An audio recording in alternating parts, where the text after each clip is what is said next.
우리 옆에 분들하고 또 우리 가정에서 온라인으로 예배드리는 우리 부모님들, 우리 자녀들과 함께 예배를 드리고 있으면 우리 자녀들도 축복하고 또 우리 서로 축복하는 시간을 갖겠습니다. 주 안에서 사랑하고 감사하고 축복합니다. 복 있는 자가 되고 형통한 자가 되십시오. 아멘. 이제 저희들이 모이는 예배를 시작한 지가 좀 시간이 좀 되어져 갑니다. 오늘부터는 우리가 이제 각 교구당 30명씩이라고 하는 광고를 하지 않았어요. 이제 그 얘기는 앞으로 조금씩 더 인원을 늘려갈 수 있습니다. 그리고 앞으로는 다음 주부터는 우리가 부부는 같이 앉을 수 있도록 배려하려고 합니다. 그래서 부부는 같이 앉도록 하고 그러면 여유가 있습니다. 그래서 우리 성도님들 내가 가서 다른 사람이 와서 예배 못 드리면 어떻게 하나 그런 쓸데없는 생각하지 마시고 이제는 교회가 안전합니다. 방역 철저히 하고 있으니까 우리가 너무 마음이 불안한 마음들을 가지고 예배를 모이는 예배를 기피하다 보면 교회와 점점 더 멀어집니다. 여러분들 꼭 기억하시고 하나님 앞에 드려지는 예배는 모여서 드리는 예배가 정상입니다. 어쩔 수 없는 상황 때문에 우리가 온라인을 지금 병행하고 있는데 여러분들 이제 다음 주부터라도 이제 마음을 좀 먹으시고 나오셔서 함께하는 예배를 여러분들이 이제 적극적으로 참여를 하시면 감사하겠습니다. 그래도 일단은 신청을 하셔야 됩니다. 신청을 많이들 하시고 아직도 보니까 우리 3부 예배도 앉을 자리가 많이 있는데 빈자리가 너무 많은 것 같습니다. 하여간 다음 주부터는 3부 예배도 우리가 적어도 준비된 자리는 다 채울 수 있도록 그렇게 우리 집에서 예배를 드리고 계시는 분들은 도전 받으시고 나오시기를 바랍니다. 오늘 시편 1편의 시인은 복 있는 자는 형통한 사람이다 라고 정의하고 있습니다. 한번 따라 볼까요? 복 있는 사람은 형통한 사람입니다. 하나님은 당신의 자녀들이 복 있는 사람이 되기를 원합니다. 또 형통한 인생을 살기를 바라고 계십니다. 그것은 하나님뿐만 아니라 육신의 부모들도 자식을 바라볼 때 우리 자녀들이 복된 사람 또 형통한 인생을 살아갔으면 좋겠다라는 바람을 다 가지고 있죠. 그런데 하나님께서 생각하시는 복된 삶, 형통한 삶과 부모가 자녀들에게 기대하는 복된 삶과 형통한 인생, 여기 차이가 많이 있습니다. 영국의 유명한 설교가였던 찰스 스펄전 목사님이 한 번은 시골에 있는 어떤 농가를 방문을 했습니다. 농가의 마당 한편에 큰 풍향계가 하나가 서 있는데 이 풍향계의 끝에 바람의 방향을 가리키는 화살촉이 이렇게 붙어 있는데 이 화살촉이 바람에 따라서 왔다 갔다 하는 거예요. 뭐 때로는 바람이 세게 불 때는 막 이것이 회전을 하기도 합니다. 근데 이 돌아가는 모습이 이게 보고 있느라니까 재미있어요. 한참 보다 보니까 화살촉 밑에 뭔가 편말이 하나가 붙어 있는 거예요. 그리고 그 편말에 글씨가 써 있는데 저게 대체 저 편말에 무슨 글씨가 써 있나 하고 목사님이 가까이 다가가서 가만히 살펴보니까 그 편말에 하나님은 사랑이시다라고 써 있는 거예요. 그러니까 이 목사님이 궁금합니다. 아니 대체 이 농장의 주인 되시는 분이 왜 저 풍향계의 화살촉 밑에다가 하나님은 사랑이시라고 써놨을까? 그래서 물었어요. 설마 하나님의 사랑이 바람 부는 대로 바뀐다는 뜻은 아니겠죠? 그랬더니 농장 주인이 하는 얘기가 아이 그러면요 정반대로 제가 적은 겁니다. 아무리 바람이 뭐 동쪽에서 불든 서쪽에서 불든 어느 쪽에서 바람이 불어오든지 간에 하나님의 사랑은 변함이 없다. 이런 의미로 편말에다가 적은 겁니다. 라고 얘기를 했다는 거예요. 여러분들 이 이야기 속에요. 성경이 말하고 있는 복과 형통의 개념이 다 들어 있습니다. 흔히 세상에서 말하는 복, 흔히 세상에서 말하는 형통은 어떤 것입니까? 우리가 흔히 말하는 세상의 복이라고 하는 것은요, 내게 들어와서 나가지 않는 거예요. 말하자면 돈이 들어와서 나가지 않아요. 지식이 들어와서 나가지 않아요. 성공이 들어와서 나가지 않고 행복이 들어와서 나가지 않는 거예요. 그 모든 것들을 내가 내 것으로 삼아 그것을 내가 누리면서 살아갈 때 우리는 그것을 복되다고 얘기를 합니다. 그러다 보니까 그들 중에서 무엇 하나라도 우리가 잃어버리는 것이 있으면 우리는 불행하다고 얘기하죠. 복이 없다고 얘기합니다. 그것은 왜 그러냐? 내 손에 있어야 그것이 내 것이라고 생각하고 그것이 내 안에 있음으로써 내가 복되다고 생각을 하기 때문에 그래요. 형통도 역시 마찬가지입니다. 무슨 일을 하든지 그 일이 막힘이 없이 일이 잘 풀려나가는 것, 그것을 흔히 세상에서 말하는 형통이라고 말하죠. 많은 그리스도인들이 하나님 앞에 복과 형통을 구할 때 세상 사람들이 생각하는 똑같은 이와 같은 수준의 복과 형통을 구하면서 그것이 우리가 바로 구하는 것이라고 착각에 빠질 때가 있습니다. 그런데 여러분, 조금 전에 제가 말씀드렸던 그 찰스 스윈돌 목사님이 경험했던 그 이야기를 통해서 성경이 말하고 있는 참된 복, 정말 복된 인생은 어떤 인생인가? 정말로 형통한 인생이라고 하는 것은 어떤 인생인가? 자, 여러분들, 진정한 복이란 뭐냐? 그것은 변함없는 하나님의 사랑에 붙들려서 살아가는 거예요. 어떤 바람이 불어와도 변함없는 하나님의 사랑에 붙들려 있으면요 흔들림이 없어. 요동하지 않아. 여러분, 우리가 어떻게 바람을 맞이하지 않고 살아갈 수 있습니까? 바람이 불지 않는 세상은 없어요. 우리가 살다 보면 큰 바람을 만나기도 하고 작은 바람을 만나기도 합니다. 그런데 어떤 바람을 만나더라도 변함없는 하나님의 사랑에 내가 붙들려 있으면 요동하지 않아요. 그것을 성경은 평강이라고도 이야기를 하고 그것이 복 있는 인생이라고 말을 합니다. 자, 그러면 성경이 말하고 있는 형통은 뭘까요? 이것은 내가 원하고 내가 바라는 것들이 아무 문제 없이 술술 잘 풀려서 그것을 이루고 성취하는 것을 형통이라고 말하지 않아요. 성경에 말하고 있는 것은 하나님의 뜻이 나의 뜻이 되어서 그 하나님의 선한 뜻을 이루어가는 것, 이것을 형통이라고 얘기를 해요. 그러니까 흔히 세상에서 말하는 복과 형통과는 차원이 많이 다른 거죠. 어느 신앙 좋은 성도에게 3명의 아들들이 있었습니다. 근데 첫째 아들하고 둘째 아들이 머리가 아주 명석해요. 공부를 아주 잘했습니다. 학교에서 1등 자리를 거의 놓쳐본 적이 없어요.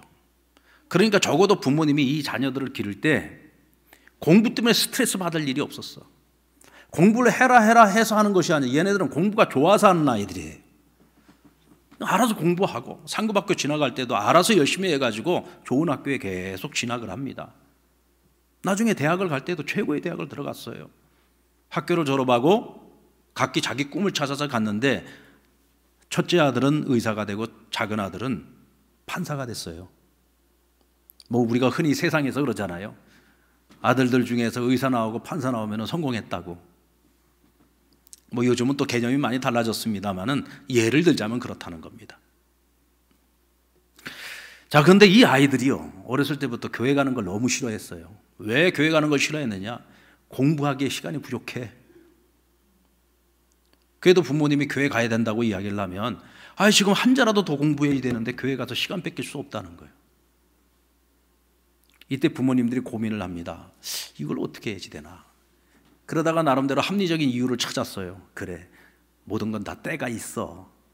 지금은 공부해야 될 때야. 공부해야 될 때니까 지금 열심히 공부하라고 하고, 다 신앙생활도 때가 있어. 나중에 지들이 이루고 싶은 것들을 이루고 난 다음에 그때 정신 차리면 열심히 신앙생활을 하겠지.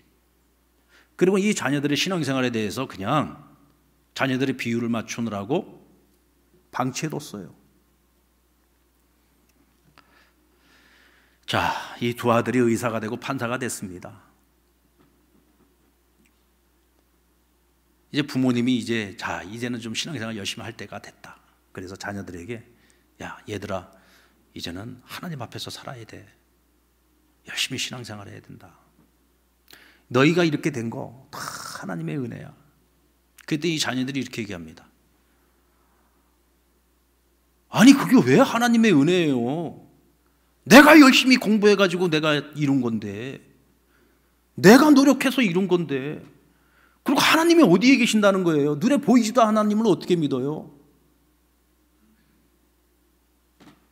하나님 못 믿다는 거. 하나님을 인정하지 않아요. 하나님의 은혜라는 말조차도 못 꺼내게 만들어요. 내가 열심히 노력하고 내가 수고 내가 고생해서 이룬 것을 왜 자꾸 하나님 탓을 하느냐는 거죠. 스스로가 모든 것을 이루었다고 생각하다 보니까 이 자녀들이 교만하기 이를 데가 없습니다. 게다가 부모를 대하는 태도도 얼마나 막대 먹었는지 모릅니다. 그런데도 밖에 나가면은요, 사람들이 다들 부러워합니다. 의사들, 판사들 뒀다고. 어떻게 하면 그렇게 귀한 아들들을 만들 수 있느냐고 막 부러워하는 거예요. 자, 만약에 오늘 이 부모님들이 그런 이야기를 들으면서 마음에 조금이라도 위안을 얻는다면, 또 그들이 하는 말에 공감을 한다면 그들이 가지고 있는 신앙은 가짜입니다. 그건 진짜 아니에요. 그건 가짜예요. 무엇이 참된 복이고 무엇이 참된 형통인지조차도 모른 채 신앙생활을 해온 거예요. 자, 반면에 셋째 아들 이야기입니다. 이 셋째 아들은 위에 두 형보다 머리가 별로 안 좋아요. 공부보다는 노는 쪽으로 취미가 더 발달돼 있어요. 그래가지고 공부하는 동안 내내 형들하고 비교하면서 늘 부모님들한테 꾸중을 듣고 살았어요. 근데 반면에 이 셋째는 교회를 너무 사랑해요. 교회만 가면은 집을 안 와.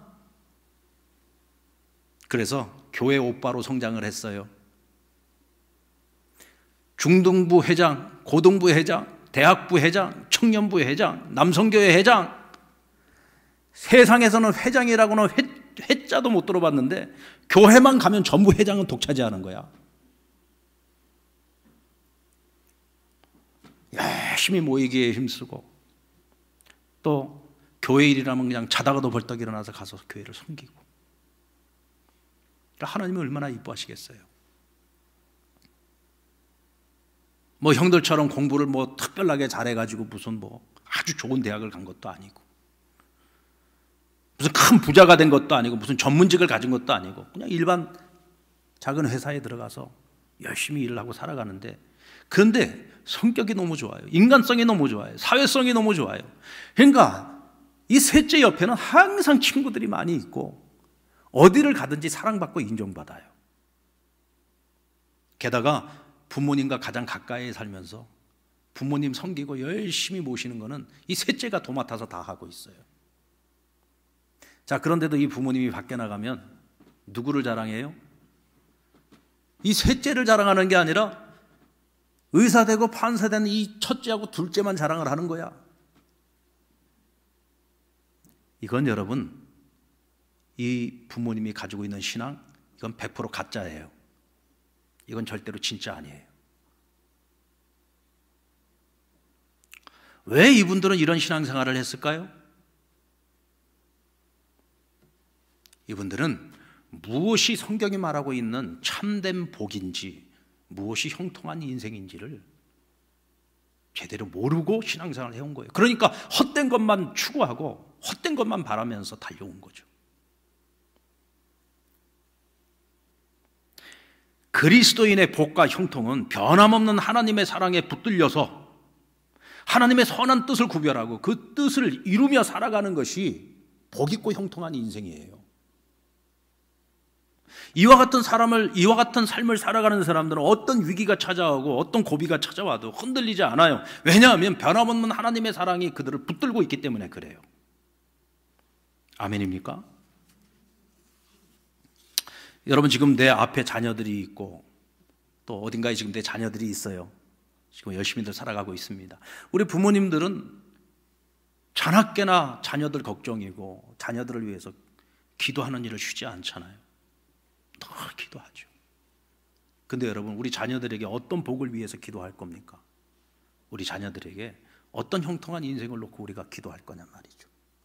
이걸 바로 알고 기도를 해야 그것이 우리 자녀들에게 복이 되는 것이지, 그것을 잘 모르고 기도를 했다가는 오히려 우리 자녀들을 망하는 길로 인도할 수도 있는 겁니다. 자, 오늘 시편 기자는 복 있는 자가 절대로 가지 말아야 할 길이 무엇인지를 말씀해 주고 있습니다.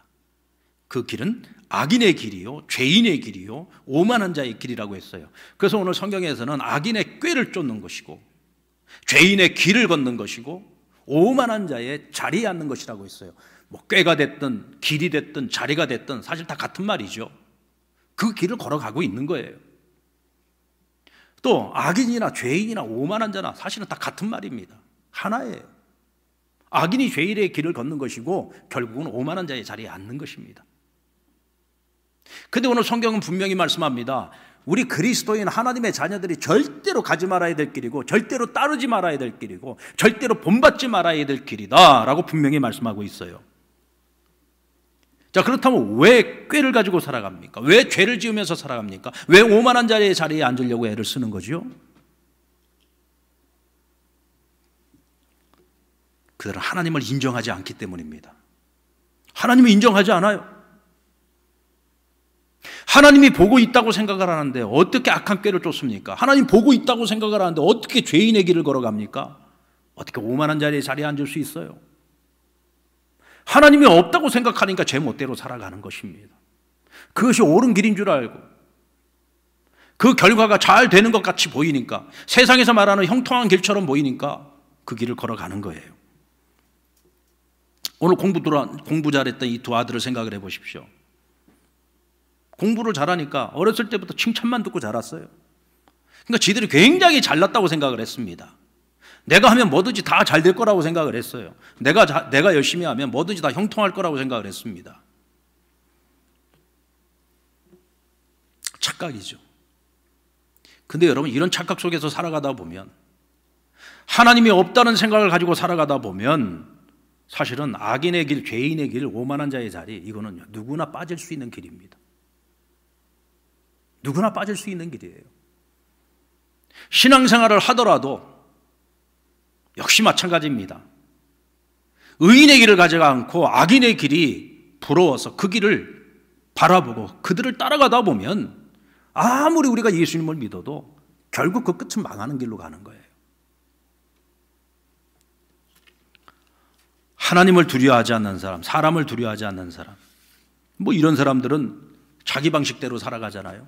내가 원하는 대로, 내가 생각하는 대로 살아갑니다. 그리고 그것을 자유라고 얘기를 합니다. 뭐 자유롭게 사는 거죠. 그런데 여러분, 그 자유는 반드시 끝이 있어요. 그 자유는 반드시 끝이 있습니다. 오늘 6절 말씀에 보면 악인의 길은 망하리로다 그랬어요. 악인의 길은 망한다고 했어요. 근데 누가 망하게 만드느냐? 이들은 하나님이 없다고 얘기하니까 하나님을 인정하지 않는 거, 하나님을 하나님으로 인정하지 않는 가장 큰 죄죠. 그러니까 제멋대로 사는 거죠. 그걸 자유라고 생각을 하는데 하나님께서 잘못 살았던 이 사람들에 대해서는 반드시 하나님이 심판하신다는 거예요. 그 심판의 결과가 뭐냐? 망하는 겁니다. 그런데 우리 그리스도인들 중에 이 망하는 길을 열심히 따라가고 있는 사람들이 있습니다. 왜요? 그들이 잘 사는 것 같아. 꾀를 가지고 살아가는데도 잘 사는 것 같고, 죄를 지으면서 살아가는데도 그들이 부귀영화 다 누리는 것 같고, 그들이 높은 자리에 앉는 것 같고, 신앙생활은 하고 있지만 삶의 방식은 그들을 따르고 있는 거예요. 왜? 그게 더 잘 사는 것처럼 보이니까. 그래서 성경은 우리에게 뭐라고 말합니까? 악인의 형통함을 부러워하지 말라고 했어요. 왜? 악인의 결국은 망하는 것이기 때문에 그렇습니다. 근데 지금 당장에는 보면 그들이 잘 사는 것처럼 보이고 그들이 형통한 것처럼 보이거든요. 그러니까 심지어는 믿는 사람들 중에서도 그들의 길을 따라가고 있는 사람들이 있다는 거예요.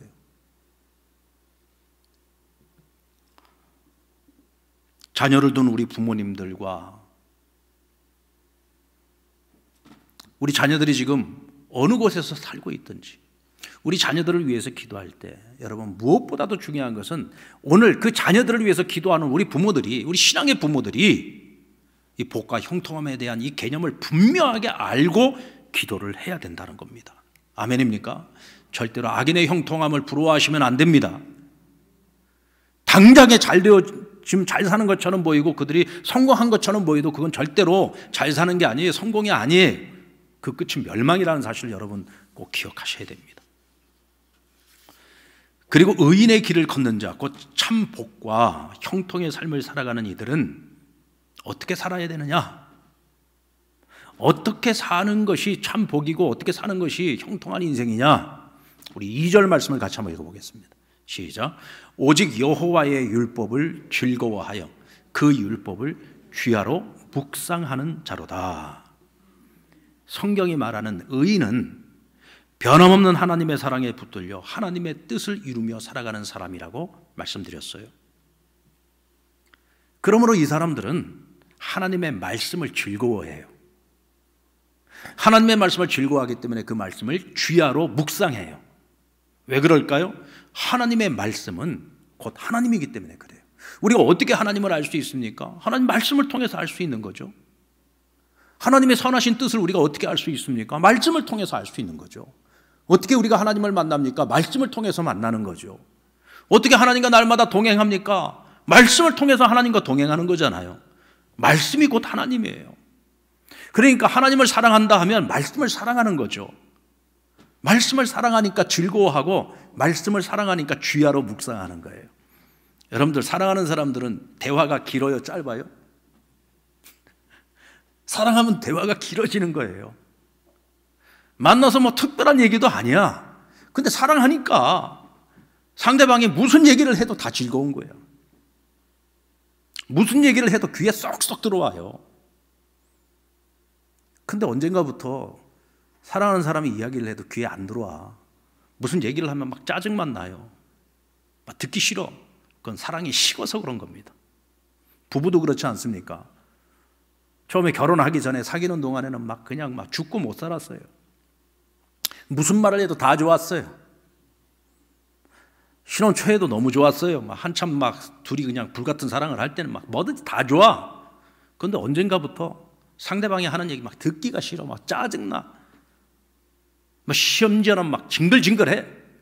이건 무슨 얘기예요? 사랑이 다 식었어. 사랑해서 사는 게 아니야. 마지못해 사는 거지. 혹시라도 우리 가정에서 우리 부부간의 대화가 혹시 그러면 이거 여러분 심각한 겁니다. 이거 재고해 봐야 돼요. 고민해 봐야 될 문제입니다.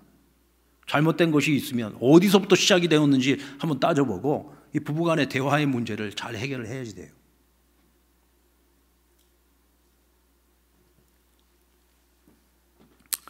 하나님을 사랑한다고 하면서 하나님의 말씀을 싫어하고 하나님의 말씀 듣기가 싫고 하나님의 말씀을 따라서 살아가는 것을 거부한다? 하나님 사랑하는 거 아닙니다. 하나님을 사랑하면 하나님의 말씀을 즐거워하고 주야로 묵상한다 그랬어요. 주야로 묵상하는 게 뭡니까? 하나님의 말씀을 통해서 하나님의 선하신 뜻을 알았으니 그 뜻에 나를 맞추면서 살아가는 거예요. 그게 묵상이에요. 주야로 묵상한다는 것은 바로 그런 거예요. 하나님의 선한 뜻에 나를 맞추어서 살아가면서 그 뜻을 이루어 가는 것, 바로 형통의 삶이죠. 주야로 묵상한다. 사랑하는 사람이 생기면 하루 종일 그 사람만 생각이 나요. 여러분들 우리 자녀들 졸업식에 가보면은 그 아이들이 그렇게 많은데 누구만 보여요? 그 많고 많은 애들 중에서 누구만 내 눈에 들어와요? 그렇죠. 사랑하는 내 새끼만 내 눈에 들어오는 거예요. 그 아이들 중에 누가 제일 잘생겼는지 그거 찾고 있는 부모 아무도 없어요. 누가 제일 똘똘하게 생겼는지 그거 찾고 있는 부모 없어요. 잘났든 못났든 전부 내 새끼만 찾고 있어요. 왜? 사랑하니까 찾는 거예요. 사랑하면은요 하루 종일 사랑하는 그 사람만 생각이 나요.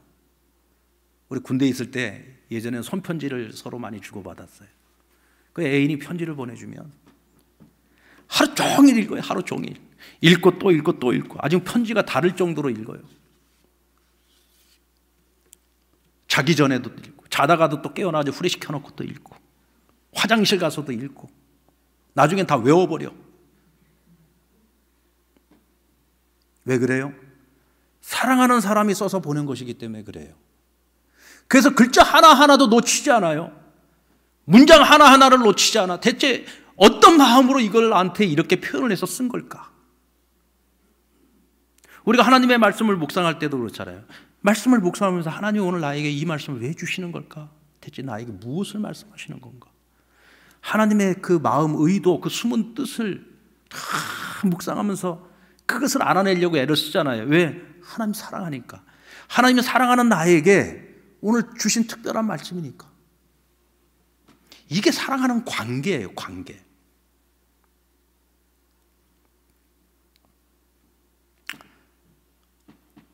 근데 말씀만 시작되면 졸려요. 강단에서 선포되는 말씀이 딱 시작되면 그때부터 자는 거야.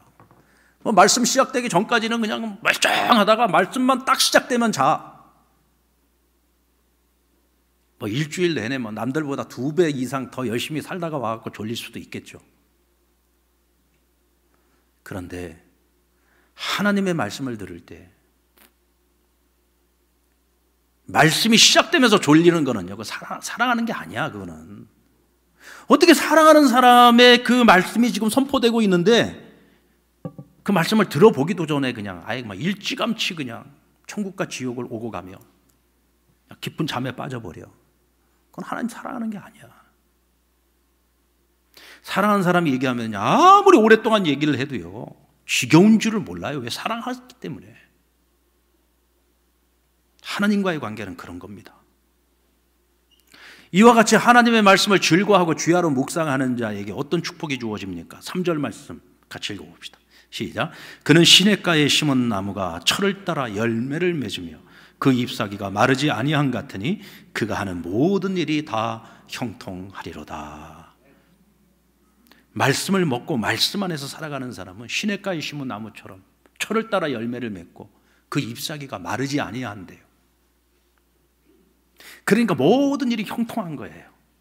요한복음 15장 7절에 너희가 내 안에, 내 말이 너희 안에 거하면 너희가 무엇을 구하든지 다 이루어지리라 말씀하셨어요. 하나님의 말씀 안에서 살아가는 거예요, 우리가. 그러면 신실해질 수밖에 없겠죠. 신실한 우리가 하나님께 무엇을 구하든지 하나님 믿고 다 이루어 주시겠다는 거예요. 그러니까 오늘 말씀에도 뭐라고 했습니까? 그가 하는 모든 일을 다 형통하리라. 여기서 말하는 이 형통은 모든 것이 막힘이 없이 잘 되어진다는 것을 말하고 있는 거예요. 왜? 신실한 자가 하나님께 구하는 일은 그를 믿을만 하기 때문에 그가 구하는 것이면 무엇이든지 그가 하는 일이 무엇이 되었든 형통하게 만드시겠다는 거예요. 할렐루야. 여러분들, 형통이라고 하는 것이요, 내 살아가는 모습과 전혀 상관없이 주어지는 것이라면 이게 과연 형통일까요? 자, 악한 꾀를 쫓는 사람이 형통해요. 악한 꾀를 쫓는 사람이 실패도 없어요. 뭐 어려움이 없이 늘 하는 것마다 다 잘 되는 거예요. 그러면 이 사람은요, 영원히 그 악한 꾀로부터 돌이켜서 의인의 길을 걸어갈 수 있는 기회를 다 날려버리고 마는 거예요. 왜? 악한 꾀를 쫓으면서 살아가는데도 모든 게 다 잘 되거든. 그러니까 이 사람은 회개하고 돌아올 수 있는 기회가 없어요. 그건 여러분 축복이 아니에요. 악한 길을 쫓는 자는 반드시 시험을 당해야지 돼요. 한번 망해봐야지 돼. 그렇게 해서라도 그가 깨닫고 의인의 길로 접어든다면 그건 그 사람에게 축복이에요. 그게 형통인 겁니다. 자, 죄인의 길을 걸어가는 사람이 아무 문제 없이 형통해요. 그거는 그가 죄인의 길에서 돌이킬 수 있는 그 기회를 다 잃어버리는 거예요. 오만한 자의 자리에 앉는 그 사람도 역시 마찬가지죠.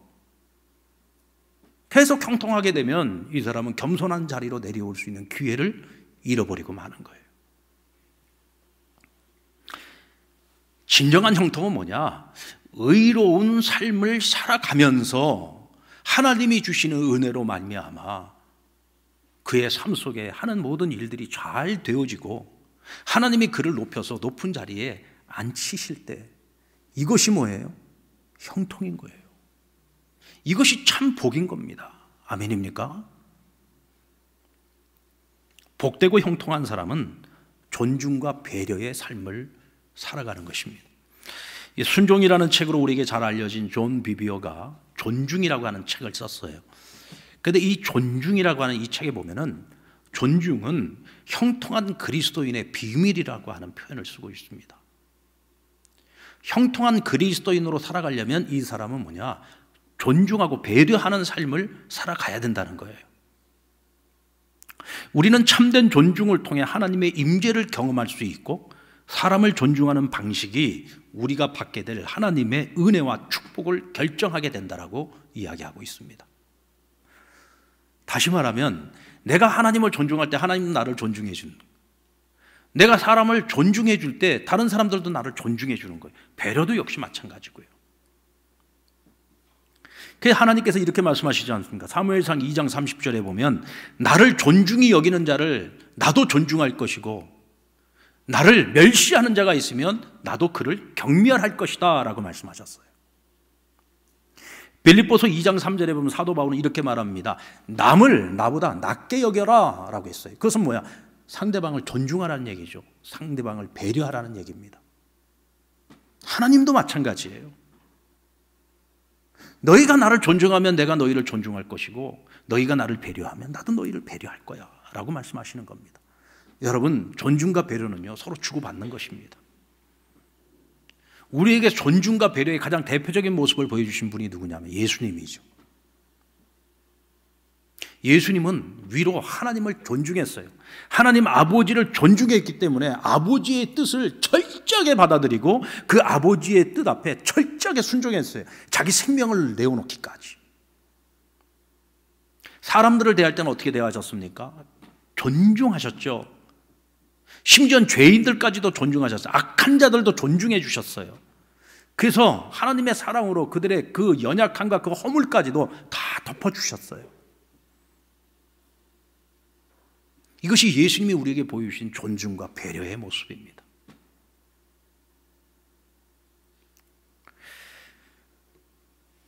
오늘 6절 말씀에 보면 무릇 의인의 길은 여호와께서 인정하신다 그랬어요. 존중과 배려의 삶을 살아가는 의인은 하나님께서 그 길을 인정해 주신대요. 여러분, 존중과 배려의 삶을 살아가면 절대로 망하지 않아요. 존중과 배려의 삶을 살아가면은요, 자연스럽게 하나님으로부터 오는 축복이 사람들을 통해서 자연스럽게 우리에게 스며드는 거예요. 내가 무엇인가를 가지려고 애를 쓰지 않아도 돼요. 정말로 우리가 하나님 앞에서나 사람들 앞에서 존중과 배려의 삶만 살아갈 수 있다고 한다면 자연스럽게 하나님께서 우리에게 필요로 하는 것들을 다 공급해 주세요. 때로는 하나님이 직접 주시기도 하고 때로는 사람들을 통해서 주시기도 하는 거예요. 이것이 여러분 성경이 말하고 있는 복이고 형통한 인생인 거예요. 여러분, 정말로 우리 자녀들이 하나님 말씀하시는 이 복과 형통한 삶을 살기를 원하신다면 우리 자녀들에게 이 존중과 배려의 모습을 본을 보여줘야 됩니다. 누가? 우리 부모가 자녀들에게. 자녀들은 가정에서 우리 부모들이 말하는 것, 행동하는 것, 또 사람을 대하는 태도, 이런 모든 것들을 다 보고 자랍니다. 얼마 전에 우리나라 모 재벌의 손자가, 초등학교 다니는 아이가요, 운전기사하고 차 안에서 하는 대화를 하도 기가 막히니까 이 운전기사가 그거를 녹취를 했어요. 녹취를 해가지고 유튜브에 그거를 공개를 해버린 거야. 근데 그 공개된 내용을 참 들어보니까요, 야, 이게 초등학생, 지금 초등학교 저학년 아이의 입에서 나올 말인가. 정말 기가 막히고 코가 막히더라고. 자기 아버지 뻘이고 아니면 자기 할아버지 뻘이 될 수도 있어요. 그런데 그런 분한테 처음서부터 끝까지 다 반말이에요. 인격을 무시하고 멸시하는 말을 하고 심지어 막 저주하는 말까지 하고 폭언을 해요, 어린아이가. 대체 이런 말들을 어디서 들어봤는지. 하여간 한마디 한마디가 기가 막히고 코가 막혀요. 어디서 배웠겠습니까? 부모가 사람들을 대할 때 하는 모든 태도와 그 모든 말과 행동, 이런 모든 것들을 그대로 본대로, 그냥 본대로 그냥 나오는 거예요, 아이들은. 아이 입을 통해서. 여러분, 이런 아이에게 희망이 있겠습니까? 이런 아이에게 미래가 있겠어요? 초등학생 아이 입에서 이런 말들이 나온다면 과연 이 아이에게 희망이 있겠느냐고요. 이건 여러분 정말 비극입니다. 이건 정말 불행한 거예요. 뭐 그 부모나 할아버지가 뭐 얼마나 많은 유산을 이 아이에게 물려줄지, 얼마나 많은 재산을 물려줄지는 모르겠어요. 그런데 이런 아이에게 무슨 희망이 있겠습니까? 무슨 소망이 있겠습니까? 이런 아이들이 나중에 성장을 해가지고 뭐 재벌이 되고 뭐 아무리 많은 재산을 가지고 있다고 한들 과연 사람답게 살겠습니까? 과연 좋은 소리 듣고 살겠어요? 우리나라에 지금 재벌 2세들 중에 그런 사람들 많이 있잖아요. 가진 것은 많은지 몰라요. 그러나 사람들은 하나같이 그들을 전부 뭐예요? 비난하지 않습니까?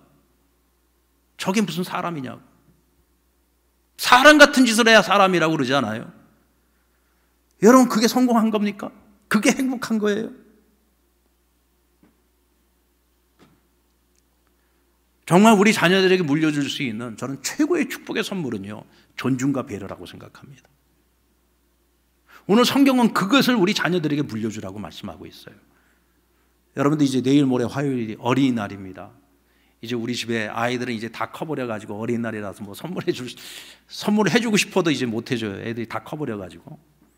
이제 아직 아이들이 어린 가정들은 이제 아이들이 전부 다 어린이날 되면 기대하잖아요. 야, 이번 어린이날은 아빠 엄마가 뭘 선물해 줄까 기대하죠. 뭐 요즘은 애들이 그냥 먼저 청구서를 내밀기도 해요. 이거 사달라고.